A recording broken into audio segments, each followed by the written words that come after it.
നമ്മുടെ അന്നത്തെ മുൻ കായിക മന്ത്രി അബ്ദുൾ റഹ്മാനും ഈ സ്പോൺസറും കൂടിയിട്ടുള്ള ടൈഅപ്പിന്റെ പുറത്ത് മാത്രമാണ് ഈ ഒരു പദ്ധതി എടുത്തത്. അതിനു വേണ്ടിയിട്ട് മരം മുറിച്ചു അവിടുത്തെ സീറ്റിന്റെ അറേഞ്ച്മെന്റ് നടത്തി. എന്തിന്? മെസ്സി വരുവാണ്, VIP-കൾക്ക് ഇത്ര ലക്ഷം രൂപയാണ് ഒരു സീറ്റിന് വരാൻ പറഞ്ഞത്. ഇത്ര ലക്ഷം രൂപ അവർക്ക് കൊടുത്തു. ആ കൊടുത്തത് ആർക്കാണ് എന്ന് പോലും ഇല്ല. ഏത് അക്കൗണ്ടിലൂടെയാണ് കൊടുത്തത് ഒന്നുമില്ല. റെക്കോർഡായിട്ട് വെറുതെ ചുമ്മാ എഴുതി വെച്ചേക്കുന്ന മാത്രമേ ഉള്ളൂ. കാരണം അന്ന് ഭരിച്ചിരുന്നത് കമ്മ്യൂണിസ്റ്റുകാർ തന്നെയായിരുന്നു, LDF ആയിരുന്നു. അപ്പൊ അവരുടെ കീഴിൽ തന്നെയുള്ള പല കേസുകളും ജനശ്രദ്ധ പിടിച്ചു പറ്റാതിരിക്കാനായിട്ട് വേറെ കേസ് അതിന്റെ ഇടയ്ക്ക് വന്നു. ഇന്നലെ രാത്രിയിലെ റിപ്പോർട്ടർ ചാനലിന്റെ ഡിബേറ്റ് കണ്ടിട്ടുണ്ടായിരുന്നു. അതില് നമ്മൾ കുറെ നാൾ മുന്നേ കേൾക്കുന്നതാണ് മെസ്സി വരും, മെസ്സി ഇന്ന് വരും, നാളെ വരും. നമ്മുടെ മിഥുനത്തിൽ പറയുമ്പോൾ ഞാൻ തേങ്ങ ഉടയ്ക്കാൻ പോവാണ്, തേങ്ങ ഉടയ്ക്കാൻ പോവാണ്. അതേപോലെ ആയിരുന്നു നമ്മുടെ മെസ്സിയുടെ കഥ എന്ന് പറയുന്നത്. അപ്പൊ ഇന്നലെ രാത്രി കുറെ കണക്കുകളൊക്കെ പറയുന്നുണ്ടായിരുന്നു. 126 കോടി സർക്കാരിനോ മറ്റോ ആർക്കല്ല നഷ്ടമായത്, എനിക്കാണ് നഷ്ടമായത് എന്നാണ് അതിലെ പ്രമുഖ വ്യക്തി പറഞ്ഞിട്ടുണ്ടായിരുന്നത്. ഈ വ്യക്തിയുടെ തന്നെ കുറച്ചു നാൾ മുൻപുള്ള ഒരു വീഡിയോ കണ്ടു കഴിഞ്ഞപ്പോൾ ഈ വ്യക്തിക്ക് 70 കോടി രൂപയാണ്, അത് 76 കോടി രൂപയാണ് നഷ്ടമായതെന്ന് ആ വീഡിയോയിൽ കിടക്കുന്നുണ്ട്. ഇന്നലെ പറഞ്ഞത് 126 കോടി രൂപ നഷ്ടമായാണ് എന്നാണ്. അതുപോലെ തന്നെ കുറച്ചു നാൾ മുൻപ്, കറക്റ്റ് ആണെന്ന് എനിക്കറിയില്ല, എന്റെ അടുത്ത് ChatGPT പറഞ്ഞതാണ് 130 കോടി രൂപയാണ് ആദ്യം പറഞ്ഞത് എന്നാണ് ഇയാൾ പറഞ്ഞത്. സത്യം പറഞ്ഞാൽ എത്ര രൂപയായിരിക്കും ഇയാൾക്ക് നഷ്ടമുണ്ടായിട്ടുണ്ടായിരിക്കുക? അല്ലെങ്കിൽ ഇതിൽ എന്തെങ്കിലും സത്യാവസ്ഥ ഉണ്ടെന്ന് തോന്നുന്നുണ്ടോ? ആദ്യം ഈ തന്നെ തുടങ്ങിയപ്പോൾ ഇയാൾ പറഞ്ഞത് 70 കോടി രൂപയുടെ കണക്കാണ് സമൂഹ മാധ്യമങ്ങളെല്ലാം പ്രചരിപ്പിച്ചത്. അതും പ്രചരിപ്പിച്ച വേറൊന്നും കൊണ്ടല്ല, മെസ്സി ഇന്ന് വരും നാളെ വരും എന്ന് പറഞ്ഞിട്ട് വരവ് മാത്രം കണ്ടില്ല, പ്രചരിപ്പിക്കുകയൊക്കെ ചെയ്തു. അപ്പൊ അത് അദ്ദേഹം രോഷാകുലനായിട്ടാണ് അതിൽ സംസാരിച്ചത്. ഞാൻ വരും പറഞ്ഞാൽ വരും, ഇന്ന് വരും നാളെ വരും എന്നല്ലല്ലോ പറഞ്ഞത്. 3 മാസം കഴിഞ്ഞാണെങ്കിൽ ആളെത്തും. 70 കോടിയാണ് അന്ന് ചെലവാക്കിയത്. അത് കഴിഞ്ഞ് പിന്നെ 130. ഇപ്പൊ നിലവിൽ പറയുന്ന കണക്ക് 126 കോടി രൂപയാണ്. ആ 126 കോടി രൂപ സമൂഹ മാധ്യമങ്ങളിലും ഇന്നലെ കായിക വകുപ്പ്, ഇപ്പോഴത്തെ കായിക വകുപ്പ് മന്ത്രിയായ ജനീഷ് എടുത്തു പറഞ്ഞു കഴിഞ്ഞപ്പോൾ, പത്രസമ്മേളനം നടത്തി പറഞ്ഞു കഴിഞ്ഞപ്പോഴാണ് ഇദ്ദേഹം അതിന്റെ സത്യാവസ്ഥ ക്ലാരിഫിക്കേഷൻ കൊടുക്കാൻ രീതിയിൽ ഇദ്ദേഹത്തിന്റെ സ്വന്തം ചാനൽ വന്നിരുന്ന ഒരു ഡിബേറ്റ് പോലെ സംസാരിച്ചത്. അത് നമ്മളെല്ലാരും കണ്ട കാര്യമാണ്. ഇനി നമുക്ക് ആ കഥയിലേക്ക് വരാം. അതായത് 126 കോടി രൂപ എന്റെ മാത്രമാണ്, അല്ലാതെ സർക്കാരിന്റെയോ ഇവിടുത്തെ ജനങ്ങളുടെയോ ഒന്നുമല്ല എന്നാണ് ഇദ്ദേഹം പറയുന്നത്. അങ്ങനെയാണെങ്കിൽ നമ്മളിപ്പോ ഒരു ടെൻഡർ നടത്തുവാണെന്ന് വെച്ചോ, ആ ടെൻഡർ വിളിച്ചിട്ടല്ലേ ഈ ഒരു സ്പോൺസറിനെയൊക്കെ നമ്മൾ കൊടുക്കത്തുള്ളൂ.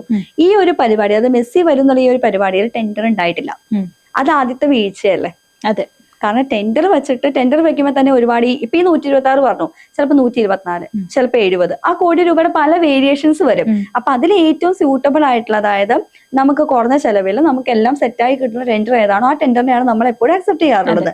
അങ്ങനെയാണ് ചെയ്യേണ്ടത്. പക്ഷേ ഇത് ടെൻഡർ വെക്കാതെ നമ്മുടെ അന്നത്തെ മുൻ കായിക മന്ത്രി അബ്ദുൾ റഹ്മാനും ഈ സ്പോൺസറും കൂടിയിട്ടുള്ള ടൈഅപ്പിന്റെ പുറത്ത് മാത്രമാണ് ഈ ഒരു പദ്ധതി എടുത്തത്. അപ്പൊ അവർക്ക് ടെൻഡറിന്റെ ആവശ്യമില്ല. പിന്നെ വേറെ ഏതൊരു കമ്പനിയുടെ കാര്യമൊക്കെ എടുത്ത് പറയുന്നുണ്ട്. പക്ഷെ അത് പ്രത്യക്ഷത്തിലുണ്ടെങ്കിലും മെയിൻ ആയിട്ട് ഫോക്കസ് ഇവരാണ്. ഈ ടെൻഡർ വിളിക്കാതെ ഇവര് സ്പോൺസർഷിപ്പായി കുറച്ച് കഴിഞ്ഞപ്പോ കലൂർ സ്റ്റേഡിയം ഇവര് വിലക്കെടുക്കാൻ നോക്കി. നമുക്കറിയാം കലൂർ സ്റ്റേഡിയത്തിൽ പല മാച്ചും വരുന്നത്. നമ്മുടെ കേരള ബ്ലാസ്റ്റേഴ്സിന്റെ ഒക്കെ കളിയൊക്കെ അവിടെ വന്നതാണ്, നമ്മൾ എല്ലാവരും മിക്കവരും പോയി കണ്ടിട്ടുള്ളതാണ്. അങ്ങനെ ഓരോ കളികൾ വരുമ്പോഴത്തേക്കും അവിടെ നടത്തുമ്പോൾ ഇത്ര മാസത്തേക്ക് ടെൻഡർ അല്ല, ഇത്ര മാസത്തേക്ക് നമ്മൾ എഗ്രിമെന്റ് തയ്യാറാക്കുക ചെയ്ത് ഈ 3 മാസം നമ്മൾ ഇതിനു വേണ്ടി എടുക്കും. നമ്മളൊരു ബുക്ക് ചെയ്യുന്ന പോലെ സ്ലോട്ട് ബുക്ക് ചെയ്യുന്നത്. അല്ലാതെ ഈ വന്ന് ബുക്ക് ചെയ്യുന്ന എല്ലാവരുടെയും പേരിൽ ആ സ്റ്റേഡിയം എഴുതി കൊടുത്തത് പ്രിയ കേട്ടിട്ടുണ്ടോ? ഞാൻ ഇതുവരെ കേട്ടിട്ടില്ല. പക്ഷെ ഇപ്പൊ ഈ നടന്ന സംഭവം എന്താണെന്ന് വെച്ചാൽ, കഴിഞ്ഞ 2025 ഇതേ സംഭവം തന്നെ നടന്നിട്ടുണ്ട്. ഇദ്ദേഹത്തിന്റെ പേരിൽ, അതായത് ഇപ്പൊ ഈ സ്പോൺസർ എന്ന് പറഞ്ഞ ആളുടെ പേരിലേക്ക് ഈ കല്ലൂർ സ്റ്റേഡിയം എഴുതി കൊടുക്കാൻ ഒരു തീരുമാനമായിട്ടുണ്ടായിരുന്നു. അതിനു വേണ്ടിയിട്ട് മരം മുറിച്ചു അവിടുത്തെ സീറ്റിന്റെ അറേഞ്ച്മെന്റ് നടത്തി. എന്തിന്?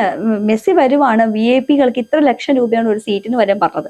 ഇതെല്ലാം പറഞ്ഞു, പക്ഷെ മെസ്സി വന്നില്ല. ഇതുവരെ നമ്മൾ ഈ സംസാരിക്കുന്നവരെ മെസ്സി വന്നിട്ടില്ല. എന്നിട്ട് അദ്ദേഹം പറഞ്ഞൊരു കാര്യമുണ്ട്, മെസ്സി വരുവാണെങ്കിൽ കേരളത്തിലേ വരൂ.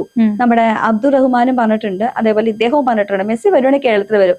ഇതിനിടയ്ക്ക് ഇന്ത്യയിൽ മെസ്സി 2025 വന്നുപോയി അയോധ്യ ക്ഷേത്രത്തില് പൂജയും അതിൽ പങ്കാളിയായി തൊഴുത് ക്ഷേത്ര ദർശനം നടത്തി അവിടെയുള്ള എല്ലാ സിറ്റിയിലും കറങ്ങി.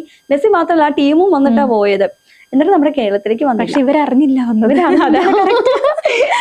അതെന്തൊരു വിരോധാഭാസം ആലോചിക്കണേ. ഇനിയിപ്പോ കേരളത്തിലെ ജനങ്ങളുടെ അടുത്ത് പോയിട്ടില്ല എന്ന് പറയുമ്പം ഇദ്ദേഹം കേരളത്തിലെ ജനങ്ങളുടെ അടുത്ത് പോയിട്ടുണ്ടാവില്ലായിരിക്കും, ഓക്കെ. പക്ഷേ നമ്മുടെ സ്പെയിനില് നമ്മുടെ അന്നത്തെ കായിക മന്ത്രിയായിട്ടുള്ള അബ്ദുൾ റഹ്മാൻ പോയിട്ടുണ്ട്.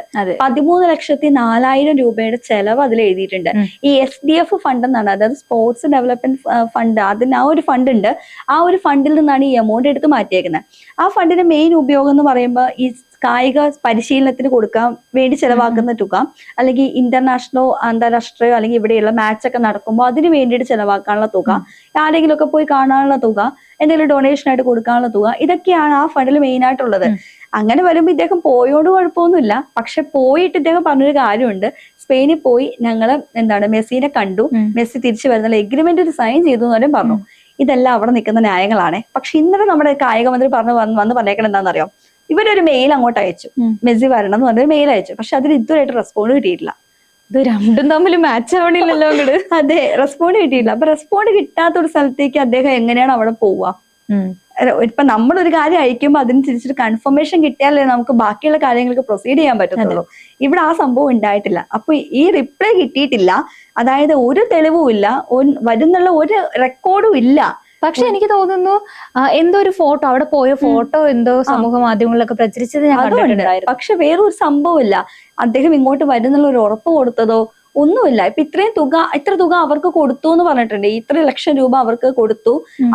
ആ കൊടുത്തത് ആർക്കാണ് എന്ന് പോലും ഇല്ല, ഏത് അക്കൗണ്ടിലൂടെയാണ് കൊടുത്തത് ഒന്നുമില്ല. റെക്കോർഡായിട്ട് വെറുതെ ചുമ്മാ എഴുതി വെച്ചേക്കുന്ന മാത്രമേ ഉള്ളൂ. അപ്പൊ ശരിക്കും ഈ 126 കോടി രൂപ ഇദ്ദേഹത്തിന്റെ അടുത്ത് പോയി എന്ന് പറയുന്നുണ്ട്. ഈ 126 കോടി രൂപ കിട്ടാനും കൊടുക്കാനായിട്ട് ഇദ്ദേഹത്തിന്റെ സോഴ്സ് എന്താണ്? അത് ആലോചിക്കണ്ടേ?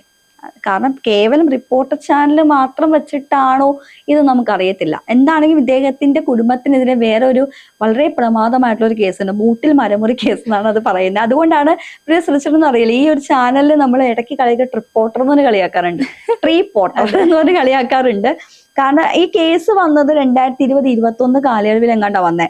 അതായത് അവിടുത്തെ റവന്യൂ വകുപ്പിന്റെ വിവാദത്തിനെ തുടർന്നാണ് ഇതൊരു കേസായി. മരങ്ങളൊക്കെ വെട്ടി, അവരുടെ അനുമതി ഇല്ലാതെ മരങ്ങൾ വെട്ടി. ഇപ്പൊ പറഞ്ഞ സ്പോൺസറിന്റെ ചേട്ടനോ അനിയനോ കുടുംബക്കാരെ എന്തോ പ്രതികളാണ്, സഹോദരന്മാരാന്ന് തോന്നുന്നു. ഇന്നലെ എല്ലാം കൂടി ഒരുമിച്ച് വരുന്ന അവസ്ഥ, ഇന്നലെ അവർക്ക് ജാമ്യമില്ലാ വാറന്റ് പുറപ്പെടുവിച്ചിരിക്കുകയാണ്. അപ്പോ കേസുകൾ ഒരുപാട് വന്നുകൊണ്ടിരിക്കുന്നുണ്ട്. ഇപ്പൊ അതില് ജാമ്യമില്ലാ വാറന്റ് പുറപ്പെടുവിച്ചിരിക്കുമ്പോൾ ഇപ്പൊ 126 കോടി രൂപയുടെ കണക്ക് ഇവിടെയും പറയുന്നു. അപ്പൊ ഇതിനൊക്കെ വേണ്ടിയിട്ടുള്ള സോഴ്സ് ഏതാണ്? നമുക്കറിയാം, ഒരു ചാനൽ ഫോം ചെയ്യണമെങ്കിൽ നല്ല രീതിക്ക് എമൗണ്ടും കാര്യങ്ങളും ഉണ്ട്. പ്രത്യേകിച്ച് അത് കുതിച്ചുയർന്നെങ്കിൽ നല്ല മാർക്കറ്റിംഗ് ഉള്ള ചാനൽ തന്നെയായിരുന്നു ഇവരുടേത്, അല്ലാതൊന്നും ആരും പറയുന്നൊന്നുമില്ല. പക്ഷെ ഇദ്ദേഹം പറയുന്നത് ഇദ്ദേഹത്തെ വേട്ടയാടുന്നുണ്ടെന്നാ. അങ്ങനെയാണെങ്കിൽ 126 കോടി രൂപയുടെ കണക്ക് എങ്ങനെ വന്നു എന്നുള്ളത് വ്യക്തമായിട്ട് ഇദ്ദേഹത്തിന്റെ കയ്യിലുണ്ടെങ്കിൽ അത് കാണിച്ചു കഴിഞ്ഞാൽ ആരെങ്കിലും ഇവിടെ വേട്ടയാടപ്പെടും? ഒരിക്കലും ഇല്ല. അപ്പൊ ശരിക്കും പറഞ്ഞു കഴിഞ്ഞാൽ മെസ്സി ഇവിടെ വന്നില്ല. മെസ്സി വരുന്നത് കേരളത്തിലെ മലപ്പുറം ജില്ലകളിലേക്കുള്ള ഏറ്റവും വലിയ വികാരമാണ് ഫുട്ബോൾ. ആ വികാരത്തെയാണ് ഇവർ ശരിക്കും വിലക്കെടുത്തത്.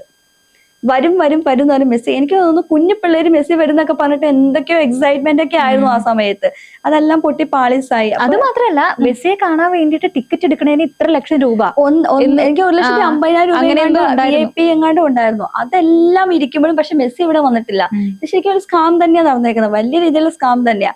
പക്ഷെ ഇത് കഴിഞ്ഞ വർഷം ഇത് പൊന്തി വന്നതായിരുന്നു. പക്ഷെ അത് അണഞ്ഞുപോയി. കാരണം അന്ന് ഭരിച്ചിരുന്നത് കമ്മ്യൂണിസ്റ്റുകാർ തന്നെയായിരുന്നു, LDF ആയിരുന്നു. അപ്പൊ അവരുടെ കീഴിൽ തന്നെയുള്ള പല കേസുകളും ജനശ്രദ്ധ പിടിച്ചു പറ്റാതിരിക്കാനായിട്ട് വേറെ കേസ് അതിന്റെ ഇടയ്ക്ക് വന്നു. ഈ കേസ് മറയ്ക്കാൻ വേണ്ടിയിട്ടാണ് അന്ന് അയ്യപ്പ സംഗമം നടത്തിയത്, ആഗോള അയ്യപ്പ സംഗമം നടത്തി. എല്ലാവരും അതിന്റെ പുറകിൽ പോയതുകൊണ്ട് ഈ കേസ് അങ്ങ് ഇരുന്നു പോയി. പക്ഷെ ഇപ്പോൾ ഭരണം മാറിക്കഴിഞ്ഞപ്പോൾ അവര് പൊടി തട്ടിയെടുത്തോണ്ട് വന്നു. സംഭവം എന്താണെന്നുള്ളത് അങ്ങനെ വന്നു കഴിഞ്ഞപ്പോഴാണ് മുഖ്യമന്ത്രിയായ VD സതീശ് ടേബിളിൽ ഇപ്പൊ ഇരിക്കുന്ന ഇതിന്റെ കണക്കുകൾ, ഇദ്ദേഹം പറഞ്ഞ കണക്കുകളും ഈ പറഞ്ഞ കണക്കുകളും ഒന്നും മാച്ചല്ല. സ്പെയിനിൽ പോയി എന്ന് പറഞ്ഞു, സ്പെയിനിൽ എന്തിനു പോയി എന്നാണ് ഇനി വ്യക്തമാക്കേണ്ടത്. ഫോട്ടോ എടുത്ത് നോക്കിയാൽ ഇപ്പൊ നമുക്കാണെങ്കിൽ അവരെ മുമ്പിൽ പോയി ഫോട്ടോ എടുക്കാമല്ലോ. അതെ, അപ്പൊ ആ ഒരു ട്രിപ്പിന് ചെലവാക്കിയത് SDF ഫണ്ടിൽ നിന്നാണ്. SDF ഫണ്ട് അങ്ങനെ ചെലവാക്കാനുള്ള ഫണ്ട് അല്ലല്ലോ. അപ്പൊ അതിൽ നിന്ന് 13 ലക്ഷം രൂപ എടുത്തിട്ടുണ്ടെങ്കിൽ അതിന്റെ മറവിൽ എന്താണെന്നും കൂടി അറിയണം. ഈ കള്ളപ്പണം വെളുപ്പിക്കാനായിട്ടാന്ന് പറയുന്നത്. പിന്നെ എന്താ പറയാ, കലൂർ സ്റ്റേഡിയം എന്നുള്ള അന്താരാഷ്ട്ര സ്റ്റേഡിയത്തിനായിട്ട് വന്നിട്ടില്ല. ഇപ്പൊ ഈ FIFA രജിസ്ട്രേഷൻ ഇല്ലാതെ ഈ അന്താരാഷ്ട്ര ആളുകളെ കൊണ്ടൊന്നും മാച്ച് ഒന്നും ഇവിടെ കളിപ്പിക്കാൻ പറ്റില്ല. ഇതിന്റെ പ്രോട്ടോകോൾ ഒന്നും നോക്കാതെയാണ് ഈ ഇവിടുത്തെ ജനങ്ങളെ പറഞ്ഞ് പറ്റിച്ചിട്ടാണ്. അതായത് ഒരു ബാൻഡടി പോലെ പണ്ടൊക്കെ പെരുമ്പറ കൊട്ടിയ ആൾക്കാരെ അറിയിക്കത്തില്ലേ, അതിന്റെ മറ്റൊരു രേഖയാണ് വന്നത്. എന്ത് തന്നെയാണെങ്കിലും ഇദ്ദേഹം ഇനിയിപ്പോ വേട്ടയാടപ്പെടുന്നു എന്ന് പറയുമ്പോൾ ഇദ്ദേഹത്തിന് ഓൾറെഡി കേസ് വരും.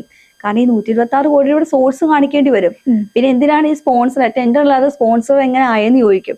പിന്നെ മാത്രമല്ല, മെസ്സിനെ ഇങ്ങോട്ട് കൊണ്ടുവരാന്ന് പറഞ്ഞിട്ട് എന്താണ് കൊണ്ടുവരാത്ത, അദ്ദേഹത്തെ കണ്ടോ ഇല്ലയോ എന്നുള്ളൊരു ക്വസ്റ്റ്യൻ ആണ്. ഇതിപ്പോ ഇപ്പം അബ്ദുറഹ്മാൻ പറയുന്നത് എല്ലാം സ്പോൺസർ വഴിയാണ് നടന്നതെന്നാണ് പറഞ്ഞത്. അദ്ദേഹം തലയിൽ ഊരിയിട്ടുണ്ട്.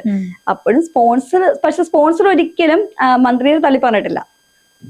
പക്ഷെ അവിടെ നിന്ന് കിട്ടി. അതെ. ഇനി ഇത് നമുക്ക് അറിയാൻ പറ്റും, ഭരണം മാറിയല്ലോ, ഇനി എന്താന്നുള്ളത് തന്നെ അറിയട്ടെ. മെസ്സി വരും എന്താ ഇവിടെ വരാതെ എന്നറിയട്ടെ. മെസ്സി ഇത് അറിഞ്ഞിട്ടുണ്ടോ? മെസ്സിയുടെ അടുത്ത വേൾഡ് കപ്പും കഴിഞ്ഞു. അതെ, മെസ്സി അറിഞ്ഞിട്ടുണ്ടോ എന്നാണ് ഇനി നമുക്ക് അറിയേണ്ടത്. എന്താണെങ്കിലും കേരള ചരിത്രം നല്ലോണം പറ്റിച്ചു, ഇനിയെങ്കിലും പറ്റിക്കാതിരിക്കട്ടെ എന്ന് മാത്രം നമുക്ക് ആഗ്രഹിക്കാം.